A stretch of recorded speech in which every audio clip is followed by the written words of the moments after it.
بسم اللہ الرحمن الرحیم۔ السلام علیکم ورحمۃ اللہ وبرکاتہ۔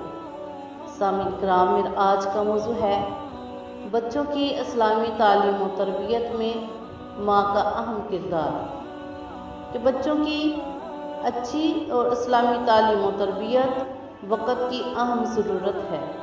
اس سلسلے میں مائیں اہم کردار ادا کرتی ہیں، کیونکہ ماں کی گود بچے کی پہلی درسگاہ ہے، اور کتنی ماؤں کی عظیم قربانیوں نے اپنے بچوں کو کیسے کیسے عظیم عالم ربانی اور ولی کامل بنا دیے۔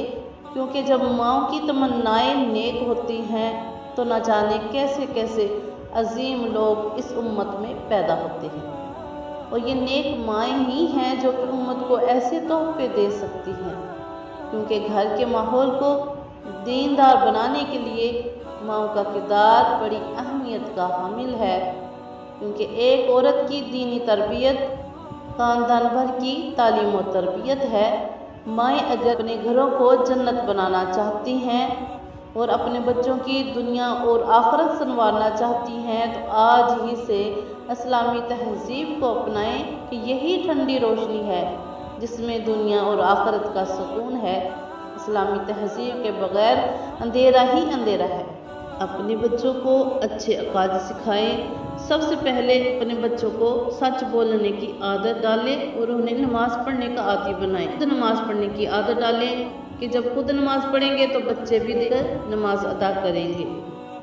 کہ سچ بولنے کی عادت ڈالیں اور خود بھی عمل کریں اور اپنے بچوں کو بھی سکھائیں، اور اس کے علاوہ اپنے بچوں کو ادب سکھائیں۔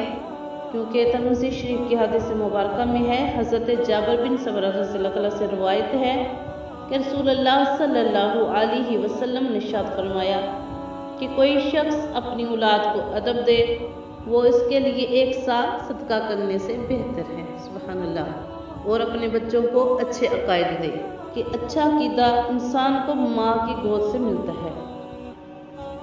اپنے بچوں کو عقائد اسلام و سنت سکھائیں۔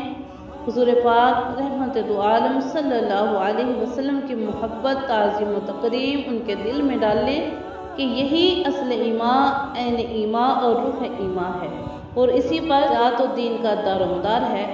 حضور نور صلی اللہ علیہ وسلم کے صحاب، ازواج مطہرات، صحابہ کرام کی محبت، تعظیم و تکریم ان کے دل میں ڈالیں۔ توحید باری تعالیٰ، ختم نبوت جیسے موضوعات پر بچوں کی رہنمائی کریں۔ ختم نبوت کے متعلق یہ بات، یہ عقیدہ ان کے دل و دماغ میں راسخ کر دے کہ ختم نبوت پر کوئی سمجھوتا نہیں کیا جا سکتا۔ ہم گناہگار ہیں، ہماری عبادتیں اور دیگر اعمال ناقص صحیح، لیکن ختم نبوت پر ہمیں اپنی جانیں بھی قربان کرنی پڑی تو یہ سستا سودا ہے، اور یہ عقیدہ انسان کو ماں کی گود سے ملتا ہے۔ حدیث مبارکہ میں ہے، نبی کریم علیہ السلام نے ارشاد فرمایا، جو شخص اپنے بچے کو دنیا کی آفتوں سے محفوظ اور آخرت کی نعمتوں سے مسرور کرنا چاہتا ہے تو اسے چاہیے کہ اسے توحید و اسلام کی تعلیم دے۔ اور اچھی مائیں بچپن سے ہی سیرت طیبہ، اسلامی واقعات، تاریخی اصلاح و سلاطین کے کارنامے سناتی ہیں تو یہی چیزیں بڑی مٹی میں پڑ جاتی ہیں۔ بچپن میں سکھائی ہوئی یہ انمول باتیں ساری زندگی کے لیے پتھر پر لکیر ثابت ہوتی ہے۔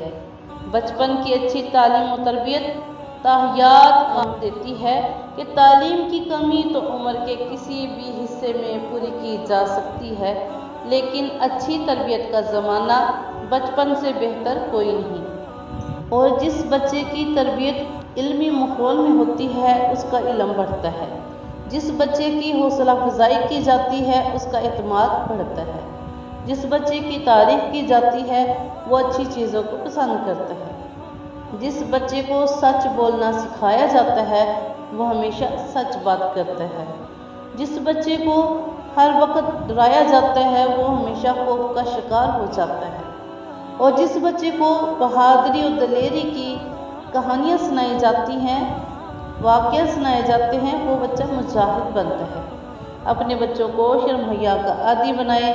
مائیں اپنی بچیوں کو سورہ مائدہ، سورہ نساء اور سورہ نور کی تعلیم دیں۔ کیونکہ بچے کورے کاغذ کی طرح ہوتے ہیں اور بچے پھول کی مانند ہوتے ہیں۔ خدا نخواستہ ان کی غلط تربیت انہیں ہمیشہ کے لیے کانٹے بھی بنا سکتی ہیں، لہٰذا خود بھی عمل کریں کہ خود بھی نماز ادا کریں گے تو بچے بھی دیکھ کر نماز ادا کریں گے، خود بھی سچ بولیں گے تو بچے بھی سچ بولیں گے، خود عمل کریں گے تو بچے وہی عمل کریں گے۔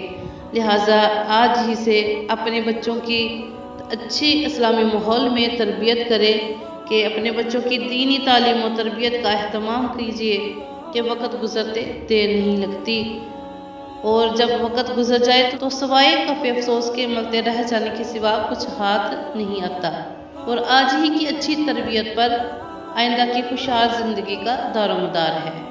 اللہ تعالیٰ سے دعا ہے کہ اللہ رب العزت وہ صاحب اولاد ہیں، ان کی اولاد کو اپنے والدین کا فرما بردار بنائے، اور والدین کو اپنے بچوں کے حقوق ادا کرنے والا بنائے، اور بچوں کو اپنے والدین کے حقوق ادا کرنے والا بنائے، اور جو بے اولاد ہیں اللہ تعالیٰ ان کو اولاد کی دولت سے نوازے۔ آمین ثم آمین۔ دعاؤں میں یاد رکھیے گا۔ جزاک اللہ خیر۔